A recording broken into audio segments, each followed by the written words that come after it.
Order! Order! You are an incorrigible delinquent at times. Behave yourself, man! Remember these protests from last summer? We're showing pictures of them at Oxford University, calling for the statue of the 19th century imperialist Cecil Rhodes outside Oriel College to come down. It was in the wake of another statue being torn down. This time it was the industrialist and slave trader Edward Colston in Bristol. And this story today, which is looking at what a commission that was set up to do, which actually backed the decision by Oriel College to take down the statue of Cecil Rhodes, has put out this statement. The Commission backed the college's original wish to remove the statue whilst acknowledging the complex challenges and costs presented by its removal in terms of heritage and planning consent, particularly since the government's policy in relation to historic statues and sites which have become contested is to retain and explain them. So, on balance, the decision has been taken that it should remain.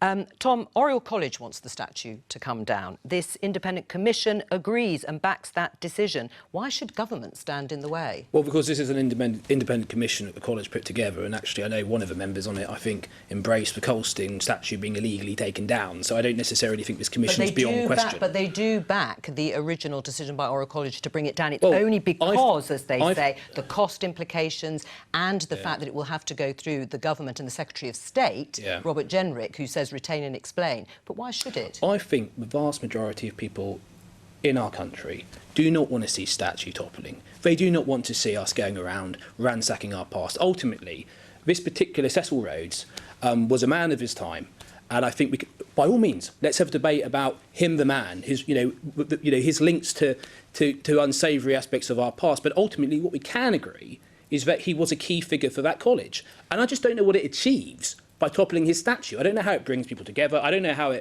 I don't know what it achieves. Florence? I think this goes back to some of the things I mentioned around education. What I would like to see is a real discussion about some of the maybe difficult parts of British history which we don't want to discuss. You know, young people learning, apologies, bells are in the background. That's young all right, people learning about that. Young people learning about that in school and addressing that and knowing what happened in the past, as opposed to trying to brush it under the carpet, this, polite British way that we sometimes want to do. Right, so you're not in favour of the statue coming down, That's then? what I want to do. The Commission has reported back, and I think it's a shame that essentially they want to, but they've been told not to. But and I think again, we do need to get the fact that the statue is still controversial. I think if there are other commissions that are set up, they have to be fully independent, so that when they reach a conclusion, the government then don't come in at the last minute. Right. So you do think it should come down? This is for the Commission to decide. Right. Gitto, what's your view? Some of us were told stories when we were kids about people who did bad and then wanted to make it right. And Cecil Rhodes clearly made his money in ways which were the product of his age, which we now frown upon, rightly and understandably. But while I happened to be at that university, from a state school in South Wales, most of my friends who were Rhodes Scholars, in fact, every single one of them was non-white. It was the best scholarship for getting a particularly good friend of mine of Mexican origin in there, people from African countries. There was a huge legacy, and the Rhodes Scholarship was associated with the most massive, significant boost to ethnic diversity in Oxford in the 80s. So that is something that produced a lot of good from something that was initially bad. And we've got to remember the rough with the smooth these days and not just go trashing one side of it because we're not interested in learning about the whole picture. Sarah, should the statue come down? Yeah, I think it should. I think it should then go into a museum, right? It's not about, we're not talking about toppling it or destroying it or pulling it down in anger as the Colston statue was. When we use statues and when we name buildings for people, we're doing that to honor them. That's not really history. We don't put up statues for history. We write books for history. We make films for history. We tell stories about history. Statues are not very good history. They're pretty silent if what we actually want is history. And if what we want is to understand the good with the bad, as everybody is saying, statues don't get that job done. The question is, do we want to honor these people or not? Okay. And in my view, as a society, we no longer want to honor Cecil Rhodes. So we say, once we did, now we don't. We're in a moment where the government just agreed to that the 450-year-old Whitechapel Bell Foundry can be turned into a boutique hotel. right? So when it comes to and to me, that is a much more important historic building and historic landmark than a statue on a college building that doesn't even want to have it there anymore. We're not actually talking about all right. Well, let Tom erasing history. We're talking about what we choose to honor and what we choose to glorify and what we don't. And also to the point about Rhodes Scholarship, Cecil Rhodes set up Rhodes Scholarships because he explicitly wanted America and Britain to come back together for white supremacism. That's why he set up Rhodes Scholarship, so that white Americans would come over and so that white supremacism could happen. So let Tom respond. Okay. Glad I got in there. I honestly do. I don't see statues as necessarily about honouring someone. I think it's about saying that this individual was a significant person, they were part of this country's history. I mean, where does it stop? That's the question. I'm quarter Irish and I'm a sort of lapsed Roman Catholic. What about the Cromwell statue near Parliament? Do we take that way? No. I didn't see the Cromwell statue being there as honouring Oliver Cromwell. I mean, he was a man who people have very, very different opinions, who did really bad stuff in Ireland. But I think that statue should stay because it's part of our history. It's not about saying we love Oliver Cromwell, he was beyond question. He is a part of a rich tapestry of his country's history, and that statue should stay. Ultimately, if we want to get rid of the Cecil Rhodes statue, then we're probably going to have to get rid of a load of other statues. And we've seen with Mayor Khan's commission and review, which is a board largely populated with people of exactly the same mind, where this sort of stuff can go. But ultimately, we're a country with a mixed past. On the whole, we're a great country. And actually, America's a great country as well. You should be proud of it. Sarah?